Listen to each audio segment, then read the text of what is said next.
எல்லாரும் எப்படி இருக்கீங்க? ரொம்ப நல்லா இருக்கீங்க நம்புறேன். இவ்வளவு ஒரு பெரிய மலையில இப்படி உட்கார்ந்து நீங்க இன்னைக்கு அவளோட இருந்தீங்கன்னா உண்மைக்கு அந்த ஆத்தா அந்த காளியம்மன் கொடுத்த ஒரு அருள் தான் நினைக்கிறேன்.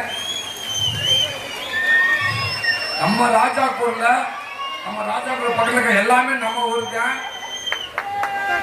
நம்ம ஊர்ல இவ்வளவு பெரிய ஒரு மாபெரும் ஒரு திருவிழா நடக்கிறது ரொம்ப பெருமையா இருக்குது.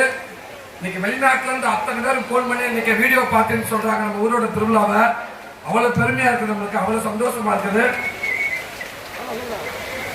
சஞ்சய் தாஸ் அவங்க டீம், பிரபல பாடகர் மனோன், தமிழ் சினிமாவோட லெஜண்ட் எஸ்பிபி சார், அப்புறம் ஒரு லெஜண்ட் மனோஜ் சார் வந்திருக்காங்க, நம்ம ஊருக்கு வந்திருக்காங்க. உண்மைக்கு நம்ம கொடுத்து வச்சவங்க. அவ்வளவு பெரிய ஒரு பாடகர் அவரு, கலைமாமணி டாக்டர் மனோன்.